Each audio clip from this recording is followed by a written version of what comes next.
பார்க்கலாம். 4th lesson முடிஞ்சது. 5th lesson பார்த்துடலாம் இன்னைக்கு. இதெல்லாமே கொஞ்சம் ஈஸியான 1 மார்க்ஸாக தான் இருக்கும். அது இன்னைக்கு எடுத்துக்கங்க.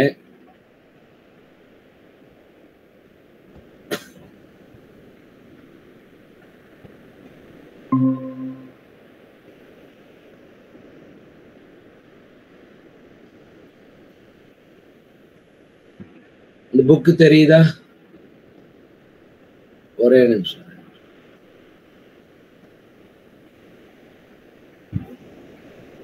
இந்த புக்கு தெரியுதா?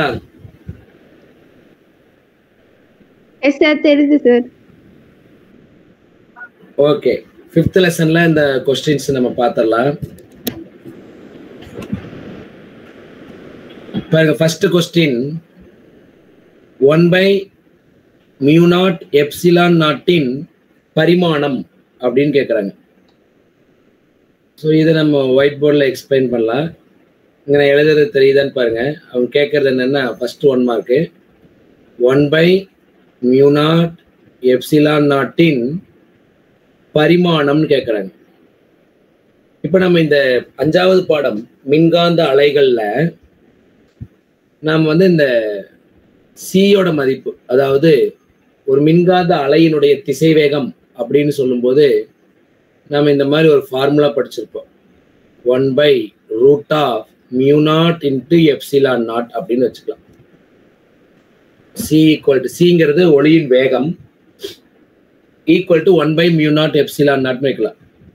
ஸோ μ0 என்பது உட்புகுதிறன் அப்படின்னு சொல்லலாம். உட்புகுத்திறன். ε0 அப்படிங்கிறது விடுதிறன் அப்படின்னு படிச்சிருப்போம்.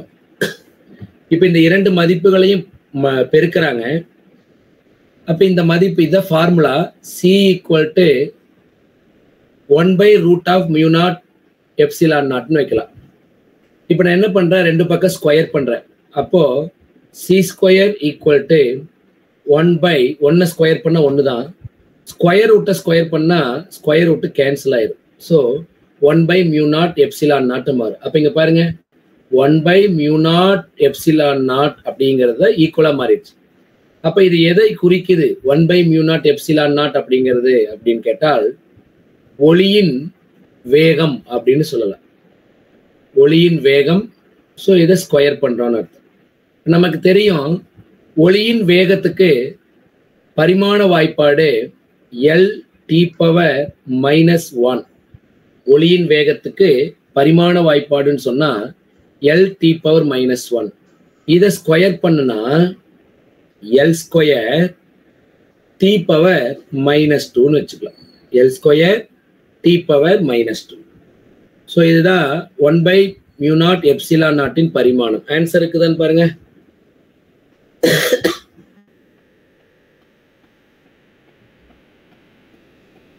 ஆன்சர் இருக்குதா? ஆப்ஷன் அப்படி கரெக்டான்னு பாருங்க.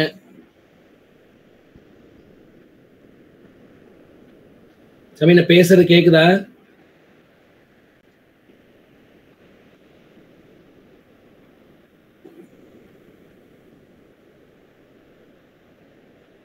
நான் பேசுறது உங்களுக்கு கேக்குதான்னு கேட்டேன்.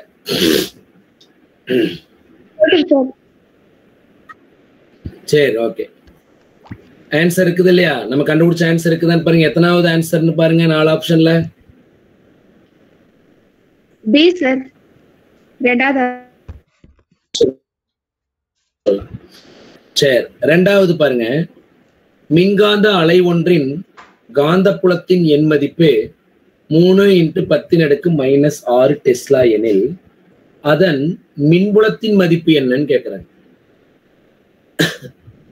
பார்த்தலாம். ரெண்டாவது 1 மார்க்கு. எல்லாமே கொஞ்சம் ஈஸியா தான் இருக்கும். 5ஆம் பாடம் 1 மார்க்ல ஈஸியா இருக்கு. ரெண்டாவது பாருங்க, என்ன கொடுத்துருக்காங்கன்னா காந்தப்புலத்தினுடைய எண் மதிப்பு P0. ஸோ 3 × 10⁻⁻6 டெஸ்லா அப்படின்னு எடுத்துருக்காங்க. என்ன கேட்குறாங்கன்னா மின்புலத்தின் மதிப்பு என்னன்னு கேட்குறாங்க. ஸோ ஒரு மின்காந்த அலை ஒன்று ஒரு ஊடகத்தில் பரவும் பொழுது அதனுடைய திசைவேகத்தை கண்டுபிடிக்கணும் அப்படின்னா, சி கண்டுபிடிக்கணும்னா E0/2 பி நாட் அப்படின்னு எழுதலாம். C equal to E naught by B naught. இதெல்லாமே ஃபார்முலா நோட் பண்ணி வச்சுக்கோங்க. அப்போ இ நாட்டோட மதிப்பு தான் வேணும்னா சி இன்ட்டு பி நாட்னு வைக்கலாம். சி என்பது ஒளியின் வேகம். அப்போ ஒளியின் வேகத்தின் மதிப்பு என்னன்னு கேட்டா 3 இன்ட்டு 10⁸ அப்படின்னு வைக்கலாம். பி நாட்டோட மதிப்பு அவங்களே கொடுத்துட்டாங்க, 3 இன்ட்டு 10⁻⁻6ன்னு வைக்கலாம். அப்போ 3 பெருக்குனா 9, 10 பாருங்க, இங்க +8 இங்க -6 அப்படின்னா 10⁻2ன்னு வரும். அப்போ 10⁻2ன்னா 100, 100 9ஆல பெருக்குனா 900 அப்படின்னு வச்சுக்கலாம். இதனுடைய அலகு வோல்ட் பெர் மீட்டர்னு வச்சுக்கலாம், அல்லது நியூட்டன் பெர் கூலும்னு வச்சுக்கலாம். ரெண்டுல எது இருக்குதாலும் கரெக்ட் தான் அலகு. அப்ப ஆன்சர் இருக்குதான்னு பார்க்கலாம். இருக்குதான்னு பாருங்க. எத்தனாவது ஆப்ஷன் சொல்லுங்க?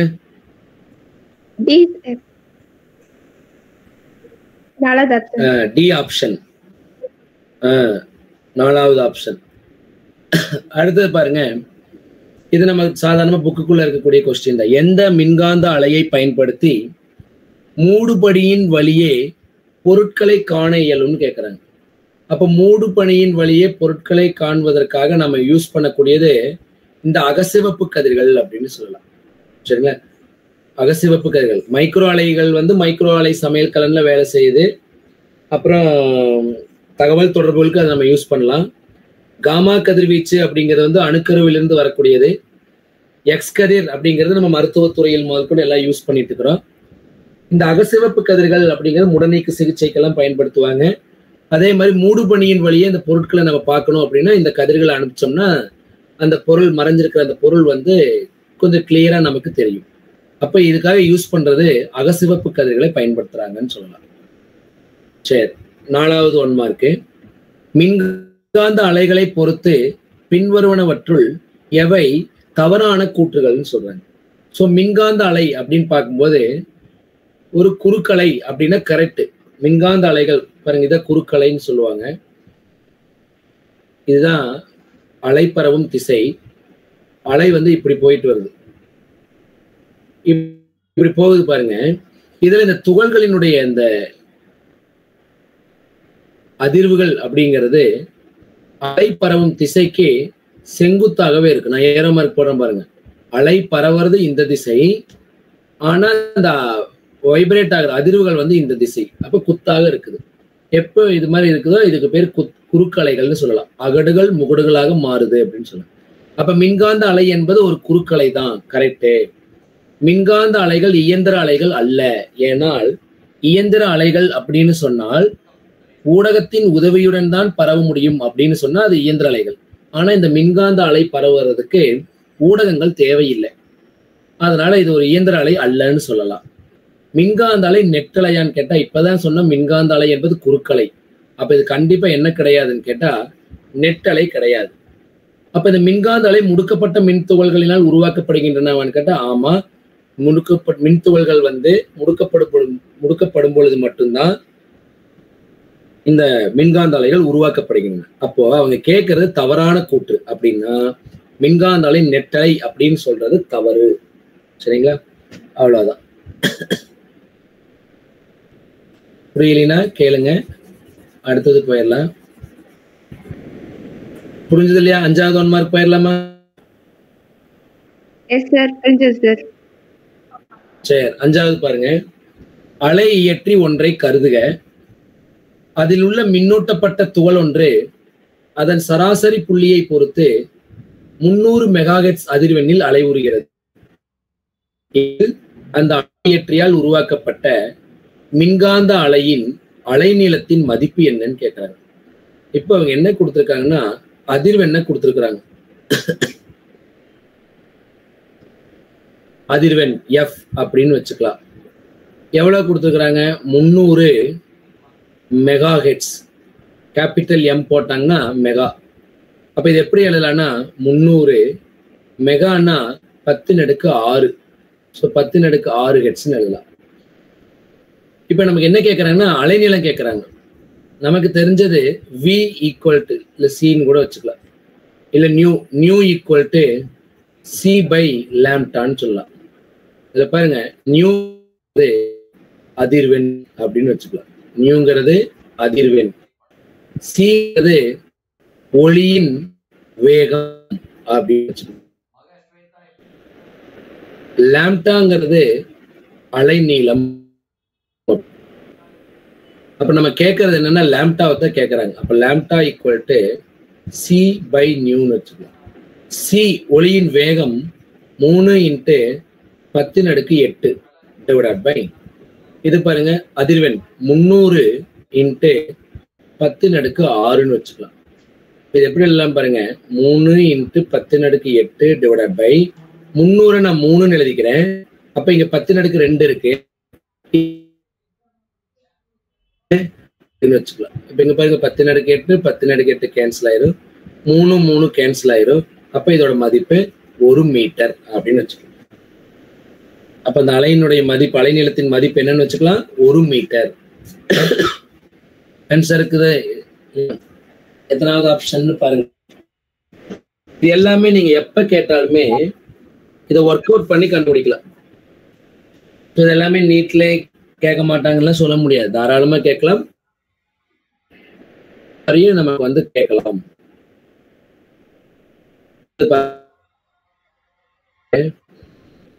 இந்த மாதிரி ஒரு கொஸ்டின் ஃபார்முலா வச்சு சொல்லலாம். நல்லா கவனிங்க. காந்தப்புலத்தோடு இணைந்த மின்காந்த அலை ஒன்று எக்ஸ் அச்சு திசையில் பின்வற்றுள் எந்த சமன்பாட்டை பயன்படுத்தி அந்த மின்காந்த அலையினை குறிப்பிடலாம் அப்படின்னு கேட்கிறேன். இதுல நம்ம பார்க்கும்போது இந்த மாதிரி 1 மார்க் எப்ப கேட்டாலும் சரிங்க, நம்ம வந்து இந்த ஒரு ஃபார்முலா ஞாபகம் வச்சுக்கலாம். அதாவது மின்காந்த அலையின் ஆற்றல் அப்படின்னு வச்சுக்கலாம். மின்காந்த அலையினுடைய ஆற்றல் அல்லது பவர்னு கூட சொல்லுவாங்க. இது நம்ம புக்ல, பழைய புக்ல இருந்துச்சு, இப்ப எடுத்துட்டாங்க. இல்ல திறன் அப்படின்னு கூட சொல்லலாம். இதை கண்டுபிடிக்கிறதுக்கு என்ன வேணும்னு ஒரு formula, S vector equal to E vector cross H vector. பாருங்க, குறுக்கு பெருக்கல் நம்ம 11th படிச்சிருப்போம். குறுக்கு பெருக்கல் புள்ளி பெருக்கல்னு சொல்லிட்டு, எஸ் அப்படிங்கிறது என்னன்னு கேட்டா மின்காந்த அலை அப்படின்னு சொல்லலாம். மின்காந்த அலையினுடைய ஆற்றல் அப்படின்னு நம்ம சொல்லலாம். மின்காந்த அலையினுடைய ஆற்றல். அப்ப இந்த மின்காந்த அலை பரவுறது எந்த திசைன்னு கொடுக்குறாங்க. இ வெக்டார் அப்படிங்கிறது மின் புலம் அப்படின்னு சொல்லலாம். ஹெச் வெக்டார் அப்படிங்கிறது காந்த புலம், அதாவது பீன் போடுவோம், இது ஹெச்ச காந்தமாக்கும் புலம்னு போடுவோம். ஸோ இந்த காந்த புலம் அப்படின்னு வச்சுக்கலாம். அப்ப கவனிங்க, இவங்க என்ன கொடுத்துட்டாங்க கொஸ்டின்ல பாருங்க, மின்காந்த அலை ஒன்று எதிர்குறி எக்ஸ் அச்சு திசையில் பரவுகிறது அப்படின்னு இந்த எஸ் வெக்டரை என்னன்னு எழுதிக்கலாம்னா மைனஸ் ஐ கேப்னு வச்சுக்கலாம். அப்போ இ வெக்டரும் ஹெச் வெக்டரும் என்னவா இருந்திருந்தால் இந்த எஸ் வந்து மைனஸ் ஐ கேப் வரும்னு கேட்கறாங்க. நம்ம போன வருஷம் என்ன படிச்சோம்னு கேட்டா பாருங்க, I cap cross I cap equal to 0, J cap cross J cap equal to 0. தற்சார்பு குறுக்கு பெருக்கல் எப்போதும் 0, தற்சார்பு புள்ளி பெருக்கல் எப்போதும் 1. தற்சார்புனா ஒரு வெக்டர் அதனுடைய வெக்டரோடவே பெருக்கிறோம்னு அர்த்தம். அப்போ K cap cross K gap equal to 0. இப்ப பாருங்க, இது எப்படி எழுதலாம் பாருங்க. இந்த மாதிரி ஐ ஜே கே, ஐயிலிருந்து தான் ஜேக்கு வரணும், ஜேவுல இருந்து தான் கேக்கு வரணும், கேவுல இருந்து தான் ஐக்கு வரணும். அப்ப இங்க பாருங்க, இன்னொரு இது எழுதலாம். என்னன்னா ஐ கேப் கிராஸ் ஜே கேப் அப்படின்னு சொன்னால் இரு வெக்டர்களை வெக்டர் பெருக்கல் காணும் போது மூன்றாவதாக வரக்கூடியது ஒரு வெக்டராக அமையும். அப்ப அதை என்ன நினைக்கலாம், ஐ ஜே எடுத்துட்டோம்னா அதனுடைய குறுக்கு பெருக்கலை கேன்னு எழுதலாம். அடுத்து பாருங்க, ஜேக்கு அப்புறம் என்ன வரும்னு கேட்டா கே தான் வரும். ஜே கிராஸ் கேன்னு எழுதினால் அதுக்கு பேர் வந்து ஐ கேப் அப்படின்னு வச்சுக்கலாம். அடுத்தது பாருங்க, K cap cross I gap அப்படின்னு சொன்னால் இதுக்கு பேரு ஜே கேப். எப்ப இந்த திசை மாறுதோ அப்ப நம்ம வந்து குறியீடு மாத்தணும். அதாவது ஒரு எக்ஸாம்பிள் பாருங்க, ஏ வெக்டார் கிராஸ் பி வெக்டார்னு எழுதலாம். ஆனா இது எப்போதும் பி வெக்டார் கிராஸ் ஏ வெக்டாருக்கு ஈக்குவலா இருக்காதுன்னு சொல்லலாம். அப்படின்னு என்ன அர்த்தம் தெரியுங்களா? ஏ வெக்டார் கிராஸ் பி வெக்டார்னு எழுதுனீங்கன்னா இதை சமப்படுத்தி எழுதணும்னா இது திருப்பும் பொழுது A vector cross B vector, B vector cross A vector எழுதினீங்கன்னா திசை மாறும். அப்போ இதை எப்படி எழுதிக்கலாம்னா minus B vector cross A வெக்டார்னு எழுதலாம். அப்ப இங்க பாருங்க, இங்க இருக்கிறது மைனஸ் ஐ கேப்.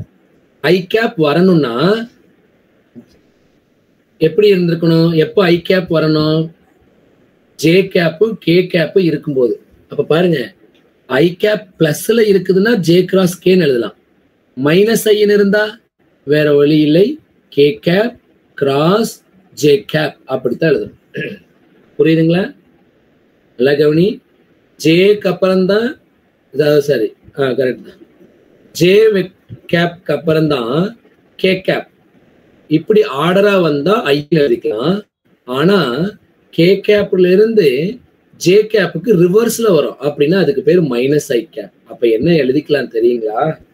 இந்த இடத்துல இ வெக்டரை, இ வெக்டர் பாருங்க கே திசையில இருக்கு, அப்போ இ வெக்டரை இ நாட் கே கேப்னு எழுதிக்கலாம். அப்போ பி வெக்டரை பாருங்க, இங்க வந்து நான் ஹெச்சுக்கு தான் பின்னு கூட எழுதிக்கிறேன். சரிங்களா?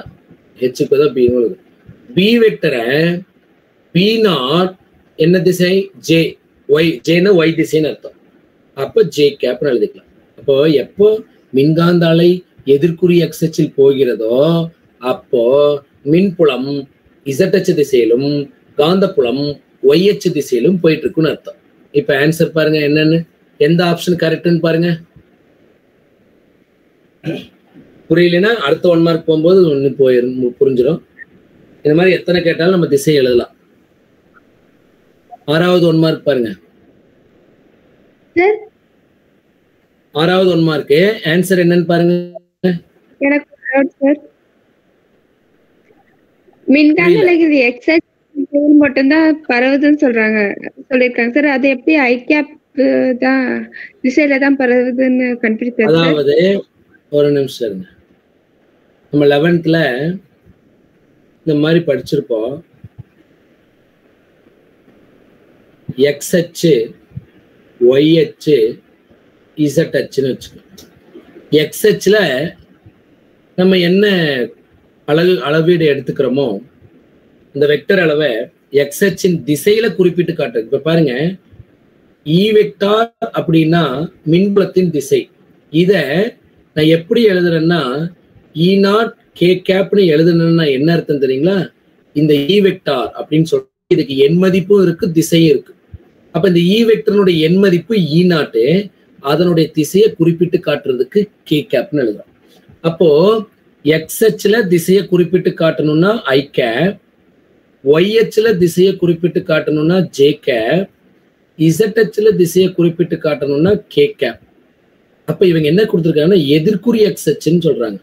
அப்ப பாருங்க, இப்படி நேரா வரைஞ்சிங்கன்னா எக்ஸ், இந்த ஓல இருந்து லெஃப்ட் ஹேண்ட் சைடு போனீங்கன்னா மைனஸ் எக்ஸ்ன்னு சொல்லலாம். அப்ப எதிர்குறி எக்ஸ் அச்சு நேர்குறி எக்ஸ் அச்சா இருந்தா ஐ கேப், எதிர்குறி எக்ஸ் அச்சா இருந்தா மைனஸ் ஐ கேப்னு சொல்லலாம். புரியுதா? புரியுது சார். அப்போ நமக்கு வந்து இந்த ஃபார்முலா படி பாருங்க, இங்க இந்த ஃபார்முலா படி எஸ் வெக்டார்னு எழுதணும்னா E vector cross B vector எப்படி எழுதலான்னு கேட்டா மின்புலம் கே திசையிலையும் காந்தப்புலம் ஜே அதாவது ஒய் திசையிலும் தான் போகும் அப்படின்னு சொல்லலாம். அந்த திசையில அதனுடைய எண் மதிப்பை சொல்லிக்கலாம். ஆனா திசையை குறிப்பிட்டு காட்டணும்னா நான் அலகு வெக்டர்களை பயன்படுத்தலாம் அப்படின்னு சொல்றேன். புரிஞ்சுதா சாமி? புரிஞ்சது சார். இப்ப ஆன்சர் எதுன்னு சொல்லுங்க பாப்பா. 2வது ஆப்ஷன் சார். சரி, இப்ப உங்ககிட்ட இன்னொரு கொஸ்டின் கேக்குறேன். இந்த மின்காந்த அலை எழுத மாட்டேங்குது.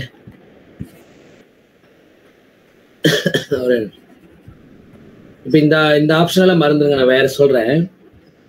மின்காந்த அலை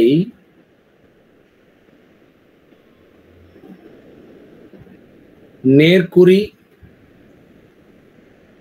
ஒய் அச்சில் பரவுது. மின்காந்த அலைனா என்ன அர்த்தம் தெரியுங்களா? மின்புல வெக்டரும் காந்தப்புல வெக்டர்களினுடைய 2 மாறுபாடுகளும் கலந்தது. இந்த மாறுபாடுகள் ஒன்றுக்கொன்று குத்தாக இருக்கிறதா இந்த மின்காந்த அலை. இப்ப மின்காந்த அலை நேர்குறி y அச்சுல போச்சுன்னா மின்புலமும் காந்த புலமும் எந்த அச்சுல போகும்னு சொல்லுங்க. நான் எக்ஸாம்பிளுக்கு இதை எழுதிக்கிறேன். S vector equal to E vector cross B வெக்டார்னு எழுது.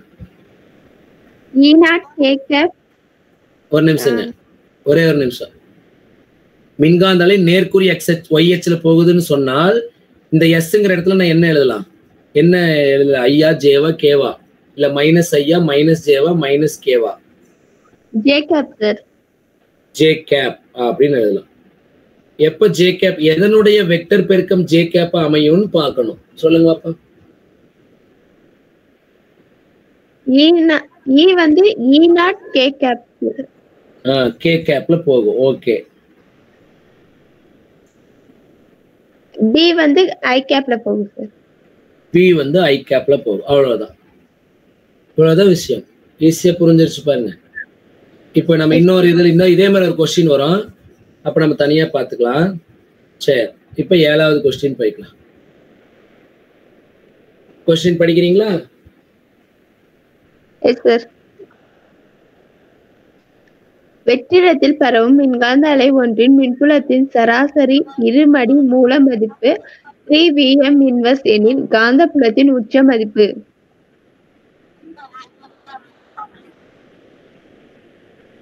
சரி, உங்க வாய்ஸ் பிரேக் ஆகுது, நானே படிக்கிறேன். வெற்றிடத்தில் பரவும் மின்காந்த அலை ஒன்றின் மின்புலத்தின் சராசரி இருமடி மூல மதிப்பு 3 வோல்ட் பெர் மீட்டர் அப்படின்னா காந்த புலத்தின் உச்ச மதிப்பு என்னன்னு கேக்குறாங்க. இப்ப நம்ம எழுதும் போது பாத்தீங்கன்னா இந்த E வெக்டார் அப்படின்னு சொல்லி E நாட் கே கேப் அப்படின்னு எழுதணும் இல்லைங்களா? இந்த E நாட் அப்படிங்கிறதுக்கு பேர் தான் மின்புலத்தின் உச்ச மதிப்பு அப்படின்னு சொல்லலாம். இப்ப இவங்க கொஸ்டின் படி என்ன கொடுத்திருக்கிறாங்க அப்படின்னு சொன்னோம்னா, வெற்றிடத்தில் பரவும்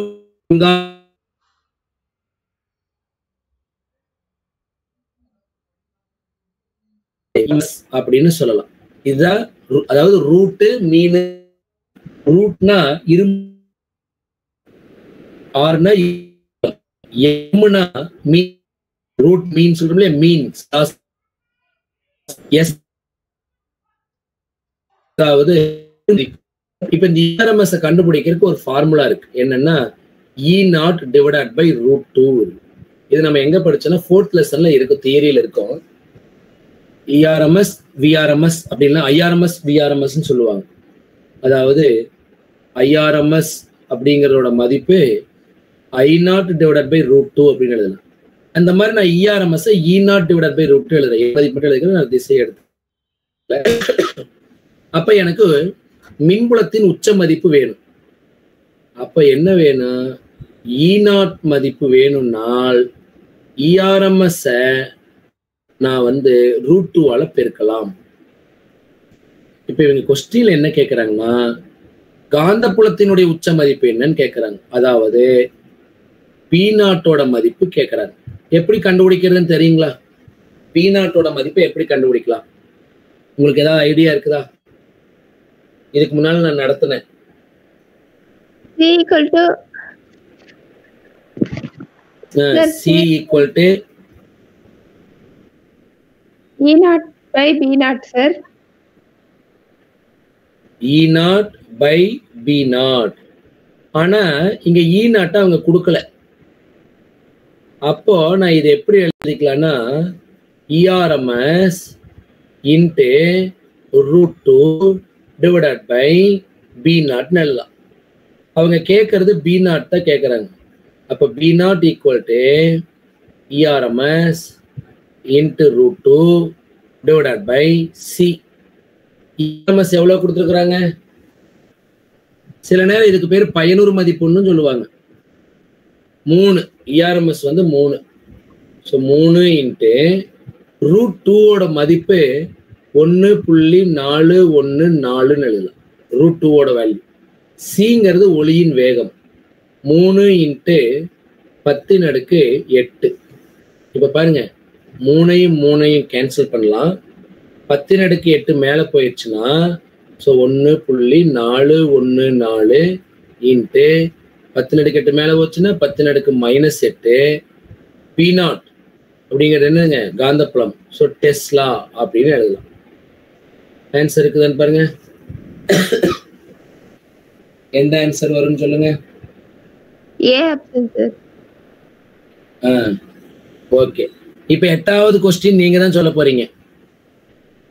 பாருங்க, இங்கேயே ஒர்க் அவுட் பண்ணலாம். V vector equal to V0 I cap என்ற திசைவேகத்துடன் மின்காந்த அலை ஒன்று ஊடகத்தில் பரவுகிறது. மின்காந்த அலை எந்த திசையில போகுதுன்னு சொல்லுங்க. ஐ வெக்டார். எக்ஸ் அச்சா ஒய் அச்சா? ஐ வெக்டார்னா எந்த திசை? எக்ஸ் அச்சு சார். எக்ஸ் அச்சு. எக்ஸ். இவ்வலையின் மாறுதிசை மின்புலம் பிளஸ் ஒய் அச்சின் திசையில் செல்கிறது. அப்படின்னா மாறுதிசை காந்தப்புலம் எந்த திசையில இருக்கும்னு கேட்கிறாங்க. சொல்லலாமா? ஃபார்முலா என்ன சொன்ன? S vector equal to E vector cross H vector. ஹெச்னு போல இல்ல பின்னு போட்டுக்கலாம்னு வச்சுக்கோங்க. ஏன்னா பி ஈக்குவல் டு μ0 ஹெச்னு எழுதுவோம், அவ்வளவுதான். இப்ப எஸ்க்கு என்ன எழுதிக்கலாம்? எஸ்க்கு என்ன எழுதலாம்? I J K. எதை எழுதலாம்? எப்போ ஐ கேப் வரும்? எதையும் பெருக்குனா பிளஸ் ஐ கேப் வரும்னு சொல்லுங்க. ஜேயையும் கேயையும் பெருக்குறோம் சார். கேவையும் பெருக்குறோம். ஜே வெக்டார் கிராஸ் கே வெக்டார்னு எழுதலாமா, இல்ல கே வெக்டர் கிராஸ் ஜே வெக்டர்னு எழுதலாமா? J vector cross K vector sir. அவங்களே பாருங்க, மின்புலம் அவங்களே சொல்லிட்டாங்க, ஒய் அச்சின் திசையிலன்னு சொல்லிட்டாங்க. அப்ப இது வந்து ஜே கேப். அப்ப கண்டிப்பா ஹெச் எப்படித்தான் இருக்கணும்? கே கேப் இருக்கணும். கே கேப்ங்கிறது என்னது? இசட் அச்சுன்னு சொல்லலாம். அது பிளஸ் இசட்டா மைனஸ் இசட்டா? Plus Z sir. அப்ப ஆன்சர் எது? எந்த ஆன்சரா இருக்கலாம்? சி சார், பிளஸ் இசட் திசையில். பிளஸ் இசட் திசையில் அப்படின்னு சொல்லலாம். அவ்வளவுதான். பாத்தீங்களா, நீங்களே கண்டுபிடிச்சிட்டீங்க. Very good. இதுக்கு முன்னால இந்த 1 மார்க் எப்படி கண்டுபிடிக்கன்னு தெரியுமா, இல்ல இப்ப நான் சொல்லிதான் தெரியுமா? நீங்க சொல்லிதான் சார் தெரியும். இந்த மாதிரி நிறைய கொஸ்டின்ஸ் இருக்கு. அவ்வளவுதான். பாருங்க, ஒவ்வொரு கொஸ்டின் மாடல்லையும் ஒரு 4 கொஸ்டின் ஒர்க் அவுட் பண்ணா கண்டிப்பா 5வது கொஸ்டின் நம்மளால கண்டுபிடிக்க முடியும். அவ்வளவுதான், நாமளே கத்துக்கலாம். சரி, கவனிங்க. 9வது 1 மார்க்கு. இவங்க கொடுத்துருக்கிற 4 ஆப்ஷன் பாருங்க. ஃபர்ஸ்ட் ஆப்ஷன், 2வது ஆப்ஷன், 3வது, 4வது. இது 4மே மேக்ஸ்வெல்லினுடைய சமன்பாடுகள், தொகை நுண்கணித சமன்பாடுகள் அப்படின்னு சொல்லலாம். இப்போ மேக்ஸ்வெல்லினுடைய சமன்பாடுகள்ல 2வது சமன்பாடு, காந்த ஒருமுனைன்னு ஒண்ணு இருக்குதுன்னா, ஆனா எப்பவுமே காந்தம் இருமுனையாகத்தான் இருக்கும். ஒண்ணு வடமுனை, இன்னொன்னு தென்முனை. ஆனா பாருங்க, மின்புலத்துல பிளஸ் கியூ மட்டும் தனியா இருக்கும், மைனஸ் கியூ மட்டும் தனியா இருக்கும். இல்ல பிளஸ் கியூ மைனஸ் கியூ ரெண்டும் சேர்ந்து ஒரு மின் இருமுனையை உருவாக்கி இருக்கலாம். மின் இருமுனை எப்போதுமே பிளஸ் கியூ மைனஸ் கியூ தான் இருக்கும். அதே மாதிரி மின் ஒருமுனையும் உருவாகலாம். பாருங்க, பிளஸ் கியூக்கு பேர் மின் ஒருமுனை, மைனஸ் கியூக்கு பேர் மின் ஒருமுனை. இது எப்பவுமே தனித்தனியாகவும் இருக்கலாம், ஒண்ணு சேர்ந்து இருக்கலாம். ஆனா காந்தம் நீங்க எத்தனை துண்டுகளாக உடைச்சாலும் அந்த ஒவ்வொரு துண்டுலையும் ஒரு வடமுனை இருக்கும், ஒரு தென்முனை இருக்கும். அப்ப இந்த காந்தம் எப்போதுமே இருமுனையாகத்தான் இருக்கும். அப்போ இந்த காந்த இருமுனை வழியா எவ்வளவு காந்தப்புல கோடுகள் உள்ள போகுதோ அவ்வளவு காந்தப்புல கோடுகள் வெளியில போயிடும். அப்படின்னா எனக்கு இந்த மதிப்பு சொல்றாங்க இல்லைங்களா, இது 0ன்னு எழுதிக்கலாம். இது என்ன மதிப்புன்னா ஆம்பியர் சுற்று விதி. ஆம்பியர் சுற்று விதி இல்ல, ஆம்பியர் சுற்று விதியில எல்லை பத்தி தான் இங்க ஏன்னு இருக்கு. அப்ப பாருங்க, இந்த க்ளோஸ்டு இன்டெக்ரலா பி வெக்டார் டாட் டிஏ வெக்டாருடைய மதிப்பு 0 எப்போ அப்படின்னு கேட்டால், காந்த இருமுனை ஒன்று இருக்கும்போது. அப்ப காந்த ஒரு முனைன்னு ஒண்ணு உருவாகவே உருவாகாது அப்படின்னு வச்சுதான் இதை நம்ம ஜீரோன்னு எழுதணும். இப்ப கொஸ்டின் என்ன கேட்கறாங்கன்னா, காந்த ஒருமுனை ஒன்று தோன்றுகிறது என கருதினால் பின்வரும் மேக்ஸ்வெல் சமன்பாடுகளில் எந்த சமன்பாட்டை மாற்றியமைக்க வேண்டும்? ஒரு முனை இருக்கவே இருக்காதுன்னு சொல்லிதான் நான் இது ஜீரோன்னு எழுதினேன். ஆனா இப்ப ஒரு முனைன்னு ஒண்ணு இருக்குதுன்னு நான் நினைச்சுக்கிட்டேன்னா மேக்ஸ்வெல் சொன்ன இந்த 4 சமன்பாடுகளை எந்த சமன்பாடை நான் மாத்தி அமைக்கணும் அப்படின்னு கேட்டாங்கன்னா அது ரெண்டாவது. சரிங்களா? ஒரே நிமிஷம்.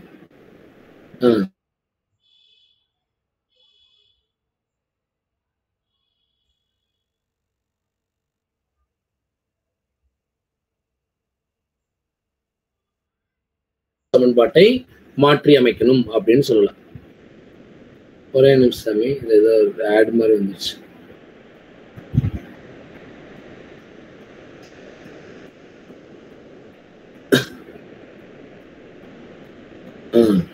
சரி, அவ்வளவுதான். புரிஞ்சுதா? இது உங்களுக்கு நீட் முதல் கொண்டு இதெல்லாம் கேட்டா கேட்கலாம். ஏன்னா இதெல்லாம் கொஞ்சம் யோசிச்சு எழுதக்கூடிய கொஸ்டின் தான். 9 1 மார்க்கு முடிஞ்சு.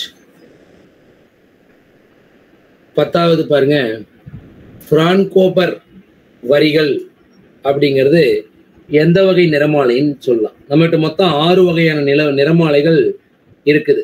ஒண்ணு வரி வெளிவிடு, இன்னொன்னு வரி உட்கவர், பட்டை வெளிவிடு, பட்டை உட்கவர் அப்படின்னு சொல்லலாம்.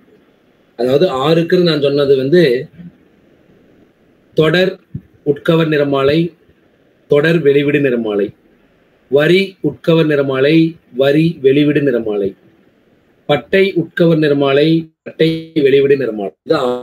இப்ப இதுல 4 ஆப்ஷன் அவங்க கொடுத்துக்கிறாங்க. இதுல பிரான்கோபர் வரிகள் அப்படிங்கிறது எதற்கு எடுத்துக்காட்டு அப்படின்னு கேட்டால் அது பாத்தீங்கன்னா வரி உட்கவர் நிறமாலைக்கு எடுத்துக்காட்டுன்னு சொல்லலாம். ஒண்ணுமில்லை, இது அப்படியே கொஞ்சம் முன்னாடி போறேன். நம்ம டாபிக்ல கடைசி பேஜ் இந்த பிரான்கோபர் வரிகளை பத்தி எழுதியிருப்பாங்க. இங்க பாருங்க.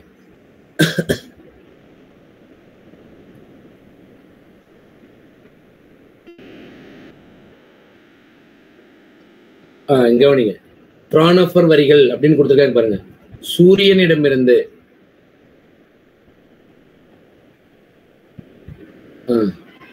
சூரியனிடமிருந்து பெறப்பட்ட நிறமாலையை ஆய்வு செய்யும் போது அந்த நிறமாலையில் பல கருங்கோடுகள் காணப்படுகின்றன. இந்த கருங்கோடுகளுக்கு பிரானோபர் வரிகள் அப்படின்னு சொல்லலாம். அப்ப இந்த பிரானோபர் வரிகள் அப்படிங்கிறது எதற்கு எடுத்துக்காட்டுன்னு கேட்டால் வரி உட்கவர் நிறமாலைக்கு இது ஒரு உதாரணம் அப்படின்னு சொல்லலாம். சரிங்களா? இப்போ இதுதான் அவங்க கொஸ்டினா கேட்டிருக்கிறாங்க. கீழே போலாமா? என்ன கொடுத்துருக்காங்கன்னு பாருங்க. கொஸ்டின்ல 10வது கொஸ்டின்ல பிரான்கோபர் வரிகள் எவ்வகை நிறமாலை, பிரான்கோபர்னு சொல்லலாம், இல்ல அவங்க புக்ல இருக்கிற மாதிரி பிரானோபர் வரிகள் அப்படின்னு சொல்லலாம். பிரான்கோபர் வரிகள் எவ்வகை நிறமாலைக்கு எடுத்துக்காட்டு அப்படின்னு கேட்டால் வரி உட்கவர் நிறமாலை அப்படின்னு சொல்லலாம். சரி, 11வது பாருங்க. பின்வருவனவற்றுள் மின்காந்த அலை அப்படின்னு சொல்லலாம். இப்ப நான் சொல்றேன் பாருங்க, மின்காந்த அலை எதுன்னு இங்க நான் லிஸ்ட் போட்டு காட்டுறேன், வேணா இங்க எழுதிக்கலாம்.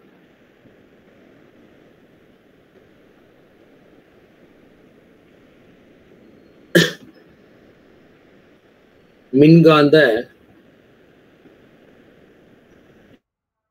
அலைகள்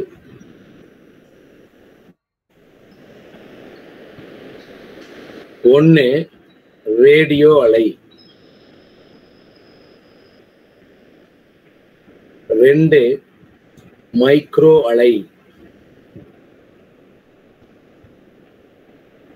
3 அகச்சிவப்பு கதிர்,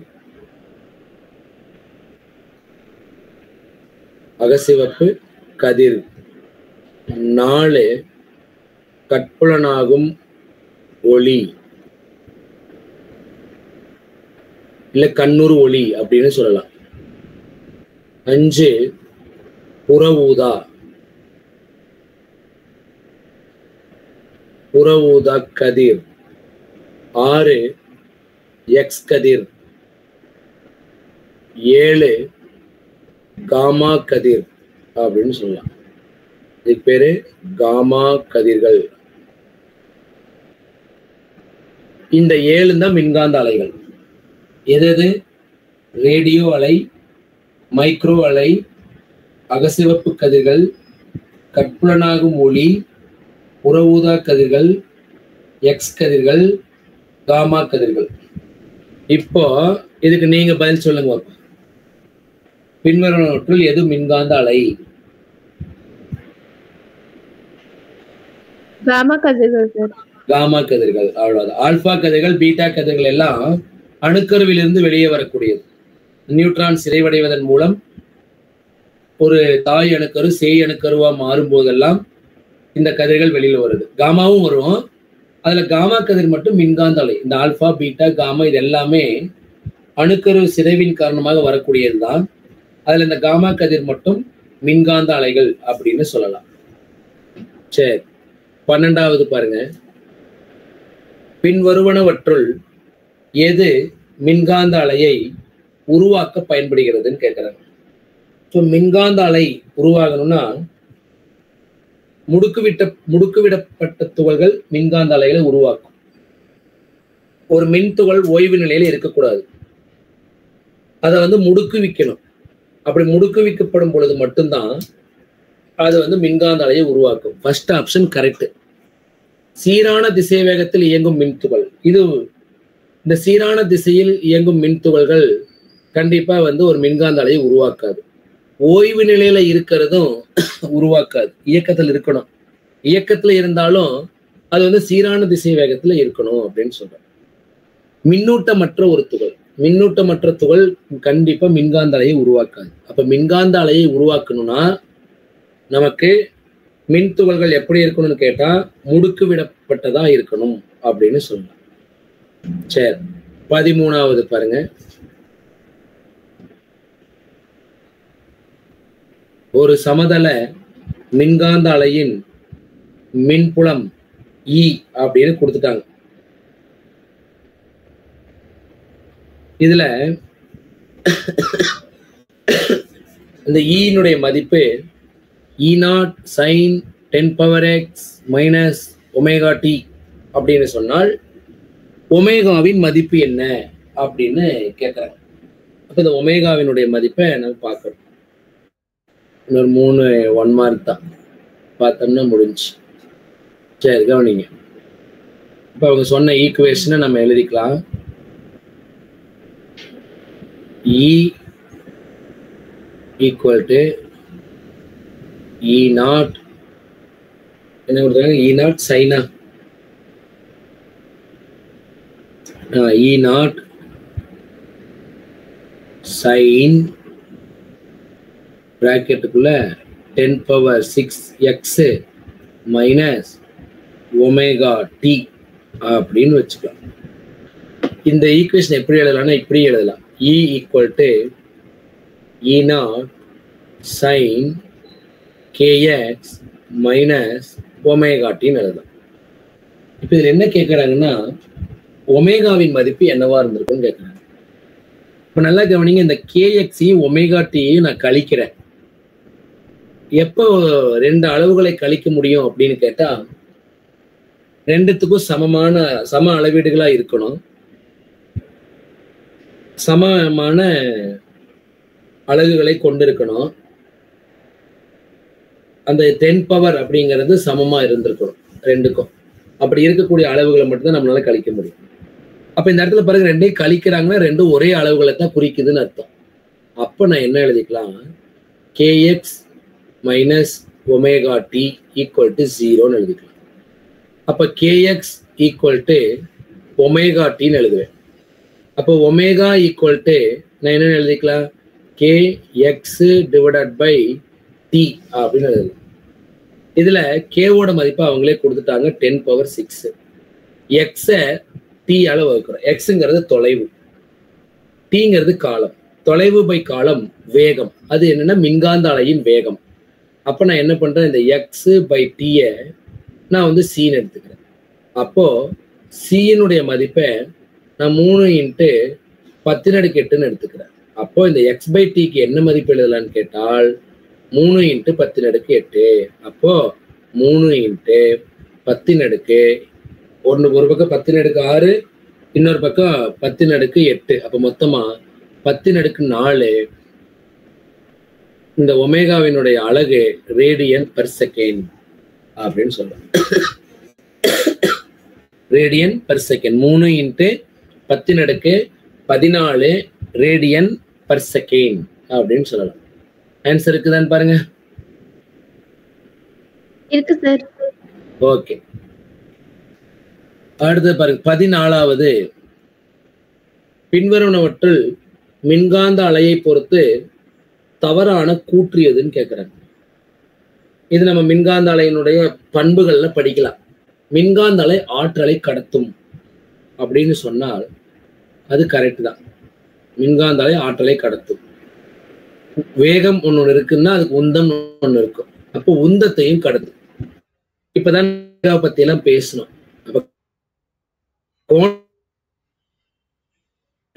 வெற்றில் மின்காந்த அலை ஒளியின் வேகத்துலதான் செல்லும். அதிர்வெண்ணுக்கு ஏத்த மாதிரி அந்த மின்காந்த அலையினுடைய அப்ப அவங்க கொடுத்த 4 ஆப்ஷன் தப்புன்னு சொல்லலாம். அப்ப அவங்க கொடுத்ததுல தவறான கூற்று எது?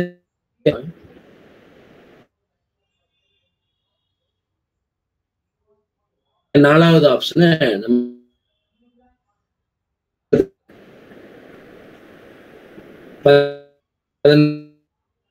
15வது மின்புலம்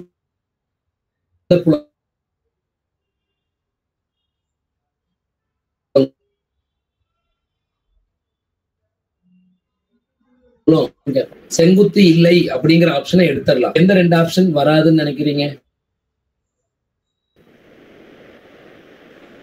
பியும் வராது சார். பியும் வராது. அப்ப மின்காந்த அலையினுடைய அந்த மின்காந்த அலையை நம்ம பார்க்கும்போது அதுல இருக்கக்கூடிய மின்புல கூறுகளும் காந்தப்புல கூறுகளும் ஒன்றுக்கொண்டு செங்குத்தாதான் இருக்கும். ஆனா ஒத்த கட்டத்துல இருக்கும். அதாவது மின்புலம் உச்ச மதிப்பை அடையும் போது காந்தப்புலமும் உச்ச மதிப்பை அடையும். மின்புலம் சுழி மதிப்பை ஓய்வு நிலைக்கு வரும் பொழுது காந்தப்புலமும் இந்த கன நேரம் நிகழ்வுல ஓய்வு நிலைக்கு வரும்.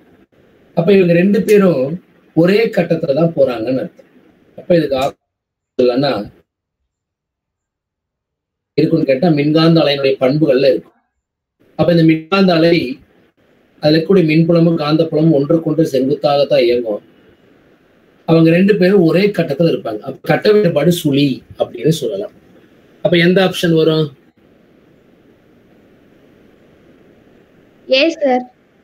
ஏ ஆப்ஷன் வரும். ஒரே கட்டத்துல இருக்குது, ஒன்றுக்கொன்று செங்குத்தாக இருக்குது அப்படின்னு சொல்லலாம். சரி, இப்போ நம்ம இதுல 15வது 1 மார்க் முடிஞ்சு 5வது பாடத்துல 3வது மார்க் பேலன்ஸ் வச்சிருந்தோம். அத வந்து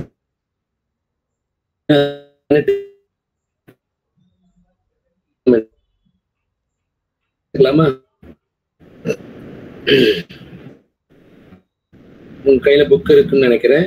ஸோ 3வது பாடத்துல அந்த 1 மார்க், அதாவது 14வது 1 மார்க்னு நினைக்கிறேன். அது வந்து பார்த்துடலாம்.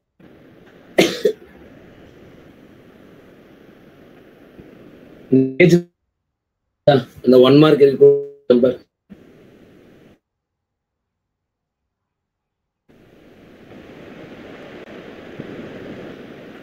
ஒரு பேஜ் நம்பர்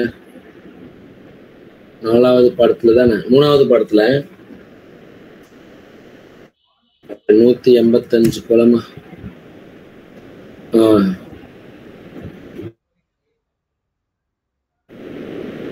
195. ஓகே, அந்த பேஜ்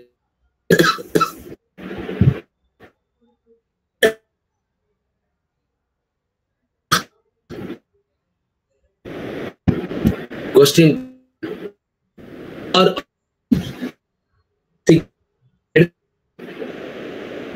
ரீட் பண்ணலாமா?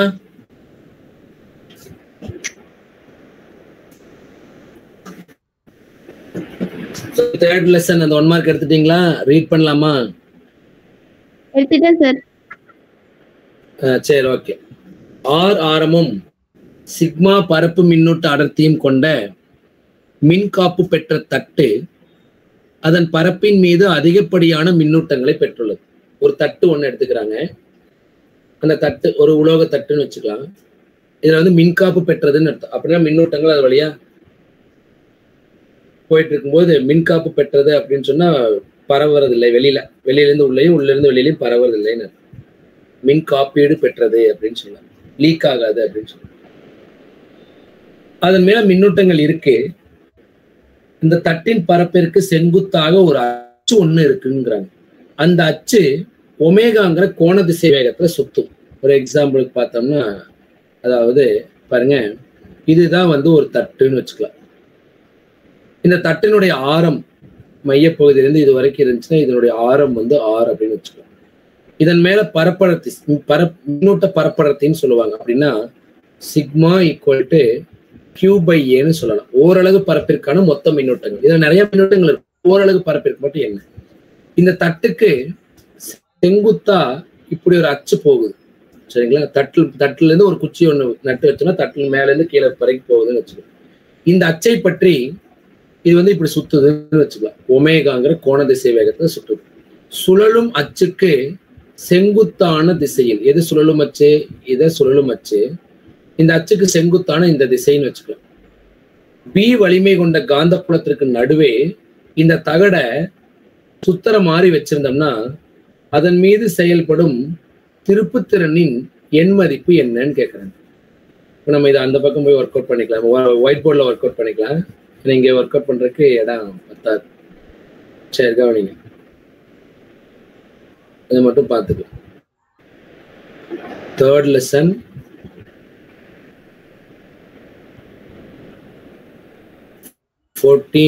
One mark book back. நாளைக்கு நீங்க வீடியோ பண்ண 1 மார்க் எங்க இருக்குன்னு தேடக்கூடாது. தேர்ட் லெசன்ல ஸோ +2 அப்படின்னு நினைக்கிறேன். ஓகே, இப்போ இதை என்ன பண்றோம் அப்படின்னு சொன்னோம்னா, இவங்க கொடுத்த இந்த சிச்சுவேஷனை நம்ம பார்க்கும்போது இதுல நான் தட்டை எடுத்துக்கிறேன்னு சொல்றேன் இல்லையா?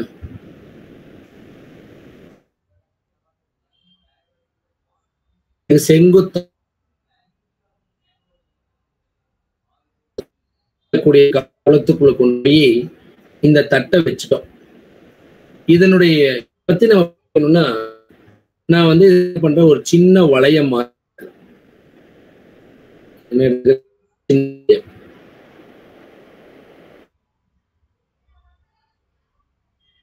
எடுத்துக்கிட்டா மொத்தமா நான் செய்யும்போது இதனுடைய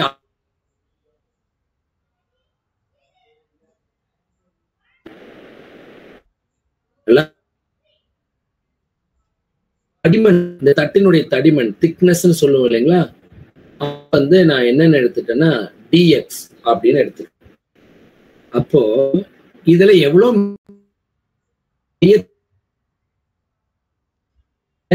அதாவது ஆர் ஆரம் கொண்ட அப்படின்னு எடுத்துக்கிறேன். ஆர் கொண்ட தட்டு மின்னூட்டங்கள் வந்து கியூ மின்னூட்டங்கள் இருக்கு. இப்ப நான் என்ன பண்ணிட்டேன்,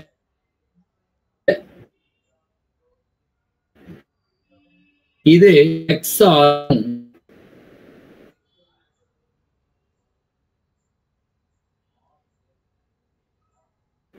எடுத்து தானே எடுத்தேன்.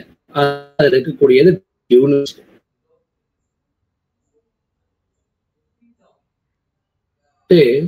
கியூ பை ஏன்னு படிச்சேன். அப்ப கியூவோட மதிப்பு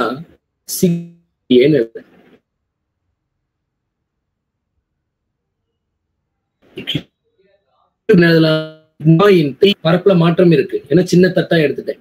அந்த தட்டினுடைய பரப்பு என்னவா இருக்குன்னு கேட்டால் அது முழுவதும் அதனுடைய நீளம் வந்து 2πx.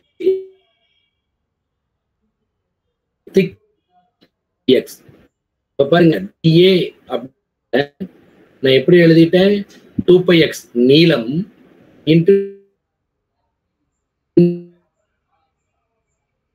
இப்ப எனக்கு என்ன வேணும் எவ்வளவு ஓட்டங்கள் பாயுதுன்னு பார்க்க. அப்ப டிஐ வேணும்னா நான் என்ன எழுதுவேன் dq by t டைம் அப்படின்னு எழுதுவேன். இது சுழலுவதற்கு எடுத்துக்கொள்ளக்கூடிய டைம். இப்ப dq நான் என்ன சிக்மா 2πx இது ஒரு முறை சுழலுவதற்கு ஏன்னா ஒமேகாங்கிற கோண திசைவேகத்துல சுழலுது. அப்போ ஒரு முழு சுற்றுக்கு எடுத்துக்கொள்ளக்கூடிய காலம் டீன்னு எடுத்துட்டேன். நான் என்னன்னு எழுதலாம்னா ஒமேகான்னு எழுதலாம். நம்ம 11 இதெல்லாம் படிச்சது மேல போயிடும். அப்ப சிக்மா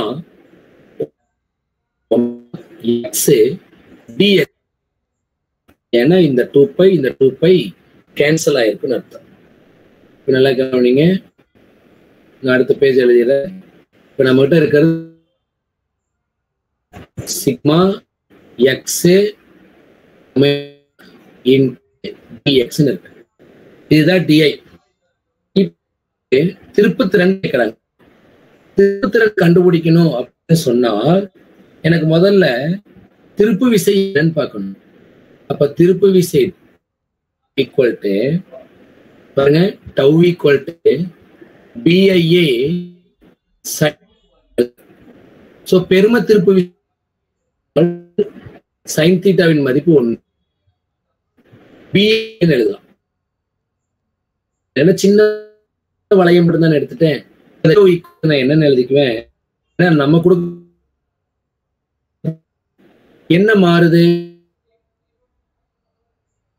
டிஐ அதாவது மின்னோட்டம் மாறிக்கிட்டு இருக்கு. பரப்பு வந்து ஏன்னு வச்சுட்டேன். ஏன்னா சிறிய தட்டு இல்லையா அதனுடைய பரப்பு ஏ. பெரிய தட்டா இருந்தா கேபிட்டல் ஏன்னு வச்சுக்கலாம். இப்ப பாருங்க டிஐ என்னுடைய மதிப்பு sigma X omega dx into ஏவை நான் வந்து πx ஸ்கொயர் எழுதிக்கிறேன். சின்ன தட்டு தானே அதனுடைய பரப்பை πr ஸ்கொயர்.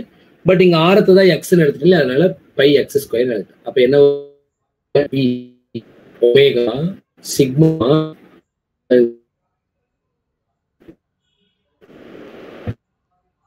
பை இங்க ஒரு எக்ஸ் இருக்கு இங்க ஒரு எக்ஸ் ஸ்கொயர் இருக்கு அப்படின்னா எக்ஸ் இன்ட்டு டிஎக்ஸ்ன்னு எழுதலாம். இதுக்கு பேரு டீட்டவ். ஆனால் எனக்கு என்ன வேணும் என்ன பண்ணலாம் இத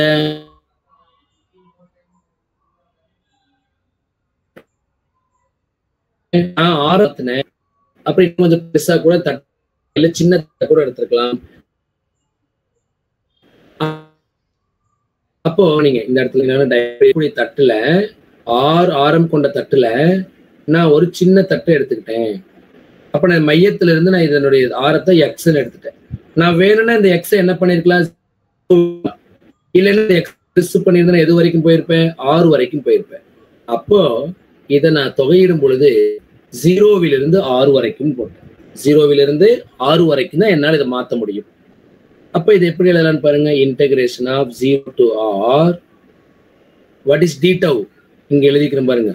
b omega sigma by X கியூபே dxன்னு எழுதலாம். இதுல b மாறாது வெளியில எடுத்துறேன். ஒமேகாவும் மாறாது வெளியில எடுத்துறேன். சிக்மாவும் மாறாது வெளியில எடுத்துறேன். பையும் மாறாது அதனால தொகையீடை விட்டு வெளியில எடுத்துறேன். அப்ப என்ன மட்டும்தான் மாறும்னு கேட்டா எக்ஸ் மட்டும்தான் மாறும். அப்ப எக்ஸ் கியூபே dxன்னு எழுதலாம். நல்லா கவனிங்க. உங்களுக்கு ஒரு general formula integration of X power n into டிஎக்ஸை நான் என்னென்னு எழுதுவேன்னா X power n+1 divided by n+1 எழுதுவேன். அப்போ பி ஒமேகா சிக்மா பை. இப்ப பாருங்க எக்ஸ் கியூப் டிஎக்ஸை தொகையீடு செஞ்சா என்ன வரும்னு சொல்லுங்க. எக்ஸ் கியூப டிஎக்ஸை பொறுத்து தொகையீடு செஞ்சால் என்ன வரும்னு சொல்லுங்க. ஜெனரல் ஃபார்முலாவும் நான் உங்களுக்கு சொல்லிக்கிறேன்.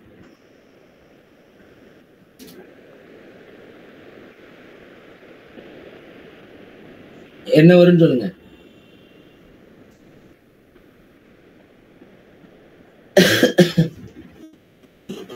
தம்பி புரியுதா நான் சொன்னது? கிளாஸ்ல இருக்கிறீங்களா? இன்னொரு ரிப்பீட் பண்ணுங்க சார். நெட்வொர்க் புரியலமா? Network sir. இன்னொரு தடவை சொல்லுங்க சார். சொல்றேன். எதுல இருந்துமா? கொஸ்டின் என்ன கேட்டீங்க சார்? கொஸ்டின் கேட்டதா? அதாவது x power n into d x தான் நான் இன்டகிரேட் பண்ணனா எனக்கு x power n plus one divided by n plus ஒன்னு கிடைக்கும். அந்த மாதிரி இப்போ நான் இங்க அண்டர்லைன் பண்ணிக்கிறேன் பாருங்க. Integration of 0 to r x cube d x. அப்ப இந்த எக்ஸ் கியூப் டிஎக்ஸ நான் தொகையீடு செஞ்சா எனக்கு ஆன்சர் என்ன வரும்னு கேட்கிறேன். X power 4/4 sir. Very good. X power 4 divided by 4. இதுக்கு நான் என்ன கொடுக்கணும்? லிமிட் இல்லைங்களா? 0 to r அப்படின்னு இருக்கிறது. அடுத்த பக்கம் எழுதுறேன். tau equal to p omega x, சரி x வராது. tau equal to p sigma omega pi என்ன இருந்துச்சுங்க? x power 4 divided by 4. இதுக்கு நான் என்ன சப்ஸ்டிட்யூட் பண்ணணும்? 0 to r. அப்ப முதல்ல அப்பர் லிமிட் மேல இருக்கக்கூடிய லிமிட் தான் சப்ஸ்டிட்யூட் பண்ணணும். அப்ப என்ன பண்ணலாம்? 1/4 காமனா வெளியில எடுத்துட்டேன். p into sigma into omega into pi எக்ஸுக்கு பதுவா நான் r போடுறேன். அப்போ r பவர் 4. இப்போ எக்ஸுக்கு பதுவா 0 போட்டீங்கன்னா 0 ஆயிடும். அப்படின்னா அது ஒட்டுமொத்தமா கேன்சல் ஆயிடும். அப்ப டவ் ஈக்குவல் டு என்னென்ன எழுதலான்னு கேட்டா 1/4 p into pi r power 4 into sigma into omega அப்படின்னு எழுதலாம். இதுதான் திருப்பு விசை அப்படின்னு சொல்ல. ஆன்சர் இருக்குதான்னு பாருங்க. எந்த ஆன்சர்னு சொல்லுங்க. எந்த ஆன்சர்மா? டி. D option. அது ஒண்ணுதான் r பவர் 4ன்னு இருக்கு. மற்றது எதுலையுமே r பவர் 4ல எல்லாமே பாருங்க 6 r square r cube r power 4 அப்படின்னு இருக்கு. ஸோ இவ்வளவுதான் இந்த கொஸ்டின். 3வது பாடத்துல ஒரு 1 மார்க் மிச்சம் இருந்துச்சு. ஸோ அதை வந்து நம்ம எக்ஸ்பிளைன் பண்ணிட்டோம். சரி, இதோட நமக்கு ஃபர்ஸ்ட் வால்யூம் இல்லைங்களா 5 பாடத்துக்குமான 1 மார்க்கு நம்ம பார்த்துட்டோம். அடுத்த கிளாஸ்ல நீட் அதாவது 1 மார்க் இருக்குதுன்னா நம்ம பார்க்கலாம். ஒரு நிமிஷம் இருங்க. இப்போ நம்ம 5ஆம் பாடத்துல பார்த்ததை வச்சுட்டு நீட் 1 மார்க் இதுக்கு முன்னாடி கேட்டது ஏதாவது இருக்குதான்னு நான் பார்க்குறேன். ஒரு 10 நிமிஷம் அதை பற்றி டிஸ்கஸ் பண்ணிக்கலாம். அதை மட்டும் நான் எடுத்துக்கிறேன். ஒரே நிமிஷம் இருங்க.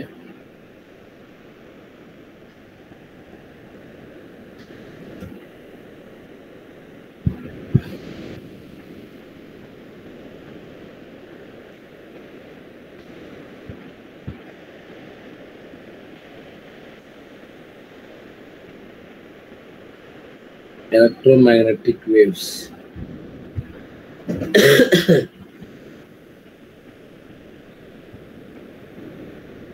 இப்போ உங்ககிட்ட ஒரு கொஸ்டின் கேட்குறேன்.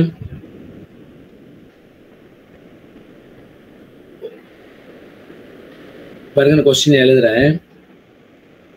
100 ஹெட்ஸ், ஒரே நிமிஷம்,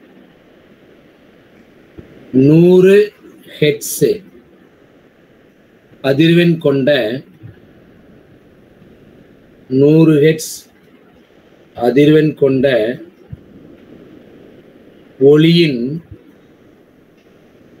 அலைநீளம் என்ன?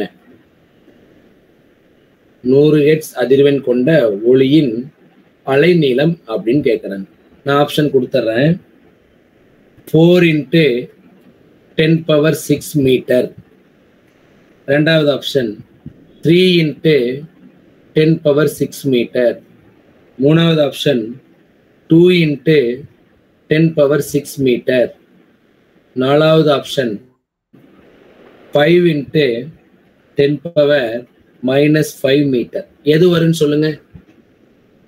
100 ஹெர்ட்ஸ் அதிர்வெண் கொண்ட ஒளியினுடைய அலைநீளம் என்னவா இருக்கும்னு கேக்குறாங்க. B sir, 3 × 10⁶ m. 3 × 10⁶. ஃபார்முலா தெரியுமா? mu = c/λ.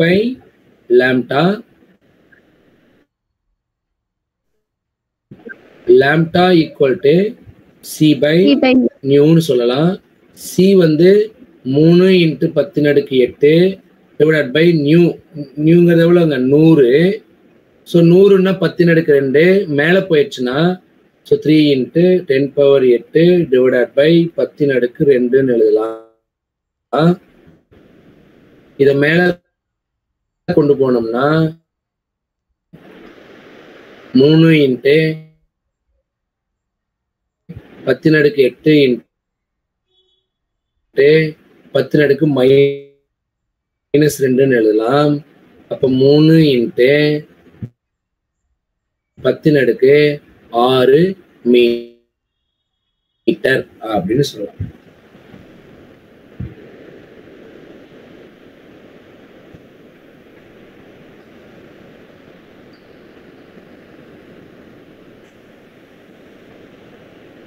பாருங்க, இன்னொரு கொஸ்டின் சொல்லலாம். நீட் கொஸ்டின் தான் இது. அடுத்த பேஜ் போறேன். என்ன கொஸ்டின் பாருங்க. ரெண்டாவது பார்க்க, மின்காந்த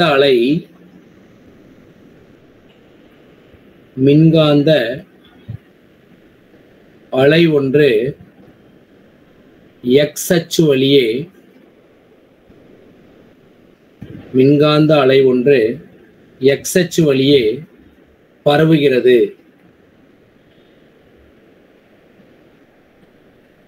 எனில்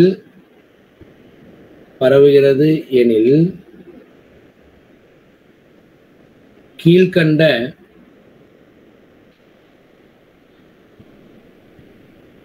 எந்த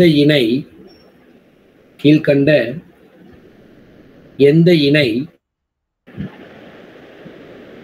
மின்புலம் E வெக்டார் மற்றும் காந்தப்புலம் B வெக்டரின் திசைகளை சரியாக தருகிறது அப்படின்னு கேட்கலாம். ஆப்ஷன் ஏ நான் சொல்றேன். J cap plus K cap, ஆமா,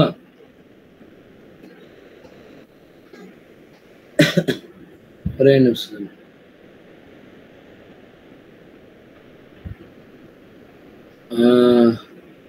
இது ஆப்ஷன்ல தப்பு இருக்குதா இருக்கு. ஒரே நிமிஷம் இருங்க, ஏ ஆப்ஷன் தப்பாட்டு இருக்கு பாக்குறேன். Minus J cap plus K ஆக்சுவலா அது பிளஸ். நீங்க யோசிங்க சார். ஒரே நிமிஷம், இது ஒரே நிமிஷம் பார்க்கலாம்.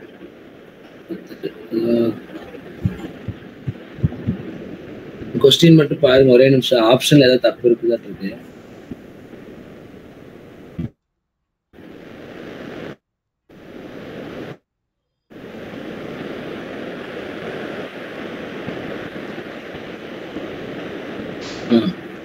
இது புதுசா இருக்கிற மாதிரி பார்க்கலாம். ஒரே நிமிஷம். ஆப்ஷன் கரெக்ட் தான்.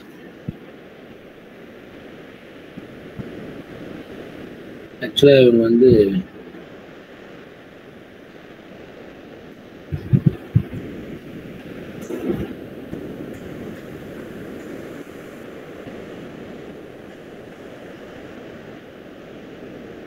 இவங்க கமா கொடுத்துட்டாங்க கொஸ்டின்ல.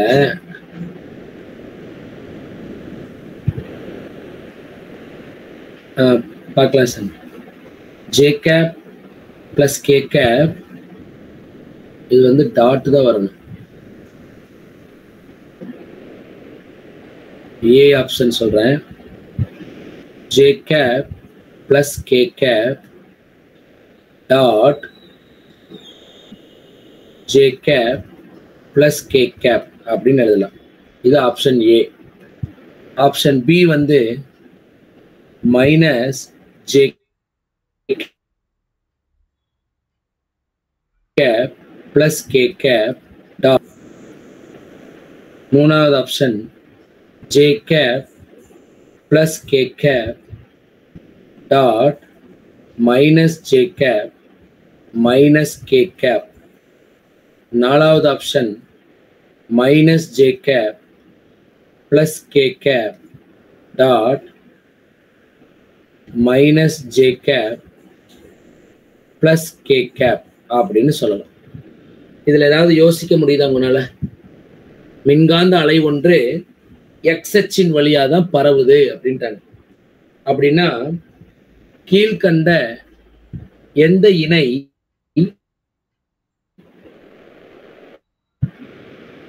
E வெக்டார் மற்றும் B வெக்டாரினுடைய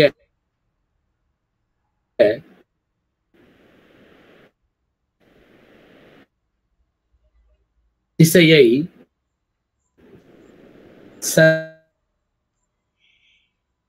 சரியாக குறிக்கிறது அப்படின்னு இதுல ஏதாவது கண்டுபிடிக்க முடியுதா? இவற்றின் திசைகளை எந்த இணை சரியாக குறிக்கிறது அப்படின்னு தெரியலன்னா நான் நடத்துறேன். நடத்திடலாமா? சரி, அடுத்த பேஜுக்கு போறேன். இந்த கொஸ்டின் இதுலயே இருக்கட்டும், நான் அடுத்த பேஜ் போறேன். நல்லா கவனிங்க. E வெக்டார்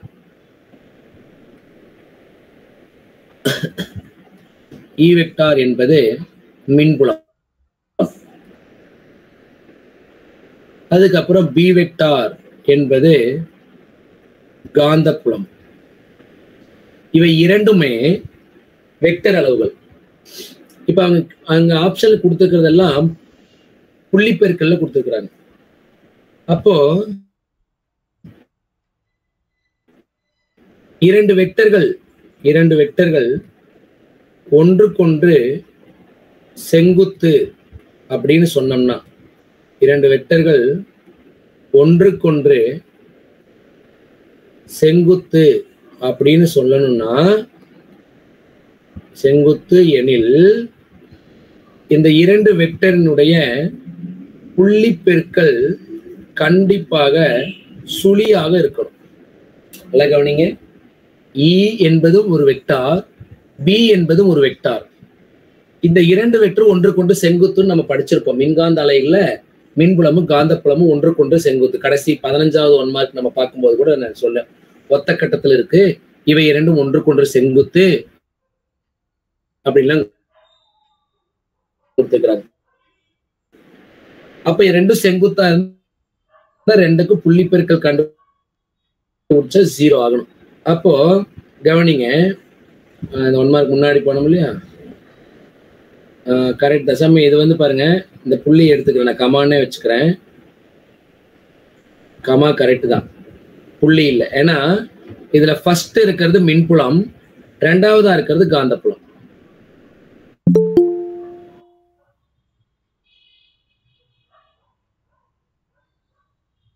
அப்ப பாருங்க, இந்த மின்புலத்தையும் காந்தப்புலத்தையும் நான் புள்ளி பெருக்கல் செஞ்சு பார்க்கிறேன். ஃபர்ஸ்ட் ஆப்ஷன் பார்த்துங்க, J + K J + K இருக்கு. அப்ப நான் இதுக்கு புள்ளி பெருக்கல் பார்க்கணும். அப்ப என்ன பண்ணலாம்? புள்ளி பெருக்கல் பார்க்கும்போது 0 வரை கேப்னு இருக்கு. இதே B வெக்டர் கூட எழுதுறேன், J cap plus K cap. So இது என்ன பண்ணணும்னு கேட்டா, புள்ளி பெருக்கல் பண்ற J cross J dot J எழுதலாம். J cap dot J cap plus J cap K cap கூட எழுதலாம். அப்ப J cap டாட் K capன்னு எழுதலாம். பிளஸ் இதை இப்படி பெருக்கிறேன், K cap டாட் J capன்னு எழுதுறேன். பிளஸ் மறுபடியும் ரெண்டாவது பெருக்கணும்னா K cap dot K cap அப்படின்னு எழுதலாம். நமக்கு தெரியும் புள்ளி பெருக்கல்ல J cap dot J capனா 1, J dot K அப்படின்னு சொன்னா 0, K டாட் Jன்னு சொன்னாலும் 0. ஏன்னா தற்சார்பு புள்ளி பெருக்கல் தான் 1. அப்படின்னா I கூட தான் பெருக்கணும், J கூட தான் பெருக்கணும், K கூட தான் பெருக்கணும். புள்ளி பெருக்கல்ல சொல்றேன்.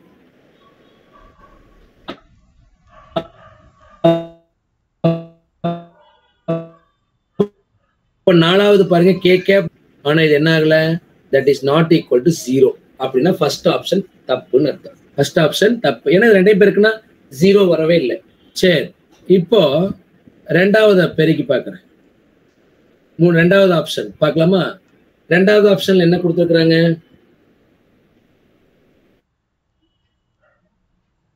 ரெண்டாவது ஆப்ஷன் பார்த்தீங்கன்னா E வெக்டார் அப்படிங்கிறத minus J cap plus k கேப்னு கொடுத்துருக்குறாங்க. பி வெக்டரை minus J cap minus k கேப்னு கொடுத்துருக்குறாங்க. அப்படின்னா இப்போ e vector dot b vector அப்படின்னு கண்டுபிடிச்சு பார்க்கலாம். இது ரெண்டே பேருக்குன்னா 0 வரணும். அப்படின்னா minus J cap plus K cap அப்படிங்கிறத எது கூட பெருக்குறேங்க? Minus J cap minus K cap கூட பெருக்கிறேன். அப்ப இங்க பாருங்க, ஃபர்ஸ்ட் ஜே கூட ஜே பெருக்கிறேன். Minus into minus plus. அப்ப ஜே கேப் டாட் ஜே கேப்னு எழுதுவோம். அடுத்தது மைனஸ் ஜேவையும் மைனஸ் கேவையும் பெருக்க எழுதுறேன். மூணாவது பாருங்க, நாலாவது பாருங்க, இது பிளஸ் இது minus, plus into minus minus K cap dot k கேப்னு எழுதுறேன். அப்ப பாருங்க j cap dot J cap 1 plus j cap dot k cap வந்து 0. அடுத்தது கே கேப் 1. இப்ப ஆன்சர் என்ன வரும்னு சொல்லுங்க? 0 சார். 0. அப்போ e vector dot b vector 0ன்னு வருது அப்படின்னு சொன்னால் இந்த ரெண்டாவது ஆப்ஷன் கரெக்டு அப்படின்னு சொல்லிக்க. மூணாவது பெருக்கி பாருங்க, கண்டிப்பா வராது. நாலாவது பெருக்கி பாருங்க, கண்டிப்பா வராது. இது ரெண்டையுமே நீங்க நோட் பண்ணி வச்சுக்கோங்க. சரி, இது நான் பின்னு எழுதிட்டேன். இது சி ஆப்ஷன். C option. மூணாவது ஆப்ஷனையும் நாலாவது ஆப்ஷனையும் வச்சு கண்டுபிடிச்சு பாருங்க, 0 வருதான்னு பாருங்க. சரிங்களா? 0 வராது. ரெண்டாவது ஆப்ஷன் 0 வரும் பாருங்க. இது ஒரு புது. அப்ப இது ஒண்ணுக்கு ஒண்ணு செங்குத்து. அப்ப மின்காந்த அலை எக்ஸ் வழியா போச்சுன்னா அப்ப கண்டிப்பா மின்புலமும் காந்த புலமும் கண்டிப்பா ஜே கேப் கே கேப் வழியா தான் போயாகணும், வேற வழி இல்லை அப்படின்னு சொல்லிக்கலாம். சரிங்களா? அவ்வளவுதான். புரியுதா? புரியலன்னா சொல்லுங்க, நான் மறுபடியும் நடத்துறேன். புரிஞ்சிச்சு? ஓகே, சரி சாமி. நம்ம இதே மாதிரி 2-3 1 மார்க் நம்ம பார்க்கலாம். நான் ஒரு பேப்பர்ல எழுதி வச்சு நான் உங்களுக்கு இதை எக்ஸ்பிளைன் பண்றேன்.